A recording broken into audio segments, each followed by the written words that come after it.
Everyone, আশা করি সকলেই ভালো আছো। আমিও খুব ভালো আছি। তো চলে এসেছি কাশী বিশ্বনাথের আর একটা ভিডিও নিয়ে। তো আজকে তোমাদের সাথে শেয়ার করতে চলেছি কাশী বিশ্বনাথে যে 84খানা ঘাট আছে, সেই ঘাটগুলো কিন্তু আমরা একটা বোর্ড নিয়ে নিয়েছি। তো সেটা করে তোমাদেরকে দর্শন করাবো। তো 84খানা ঘাট তো তোমাদেরকে কমপ্লিটলি মানে কাউকে দেখায় না, কারণ এটা অনেকটা জায়গা জুড়ে অবস্থিত। তো এখানে কিছু বিশেষ বিশেষ ঘাট আছে, সেগুলোই কিন্তু আমরা দর্শন করে নেব। আর আমাদের কিন্তু বোট রাইডের জন্য নিয়েছিল পার হেড 100 টাকা করে।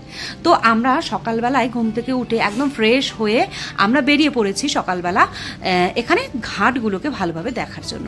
তো কিছু কিছু ঘাট যেখানে আমাদের মানে যেটা স্পেশাল ঘাট, সেখানে আমাদের নিয়ে যাওয়া হবে।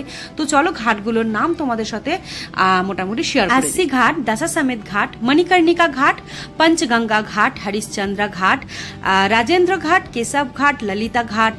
আর হ্যাঁ, নমঘাট ছিল, সেই নমঘাটে কিন্তু আমাদেরকে নিয়ে যাওয়া হয়নি, সেটা আমরা আলাদা করে দর্শন করেছিলাম। তো যাই হোক, আমরা মর্নিংয়েই এখন বেরিয়ে গিয়ে এই যে ঘাটগুলো দর্শন করলাম, সেটা কিন্তু সত্যি অসাধারণ ছিল।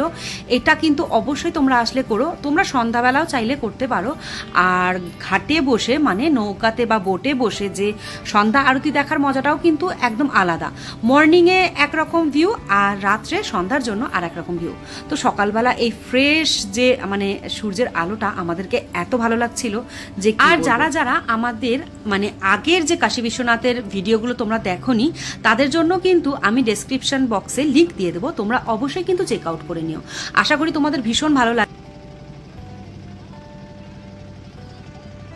আর এখানকার কিন্তু আসলে অবশ্যই কিন্তু এখানকার কিছু ফেমাস খাবার আছে, সেগুলো কিন্তু তোমরা অবশ্যই খেতে ভুলো না। তো যাই হোক, গঙ্গার ওপারে যখন আমাদের নিয়ে আসা হলো, তখন এত ক্যামেল ছিল এখানে, প্রচুর মানে অনেক অনেক ক্যামেল ছিল, এখানে রাইড করানো হয়। এখানেও পার হেড ওই 100 টাকা করে। এবার বার্গেনিং করলে তোমরা করে নিতে পারো। কি সুন্দর একটা অনুভূতি, মানে কি বলবো আমি, এটা মানে বলে তো প্রকাশ করা যাবে না। যারা যারা আসার চেষ্টা করছে তারা প্লিজ এসো।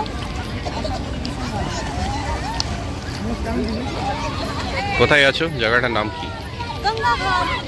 আমরা এখানে নৌকায় করে 40খানা গঙ্গাঘাট আমরা এখন সাওয়ারি করলাম। ওকে, তো এখন ওই পারে এসেছি, এই পারে সবাই স্নান করছে। আমরা সকালে স্নান করে এসেছি, যার জন্য আমরা এখানে মানে আর স্নান করলাম না। আমাদের স্নান একবার হয়ে গেছে। আর এখন যেটা তোমরা দেখতে পাচ্ছ, সেটা কিন্তু রত্নেশ্বর টেম্পল, যেটা কিনা 9 ডিগ্রি হিলে আছে। এর পিছনেও অনেক ইতিহাস আছে। তো যাই হোক, আজকের এই কাশী বিশ্বনাথের মানে ব্লগটা তোমাদের কেমন লাগলো সবাই কমেন্ট করে জানিও। আশা করি খুব ভালো লেগেছে। সবাই খুব ভালো থেকো, সুস্থ থেকো। টাটা সকলকে, আবার দেখা।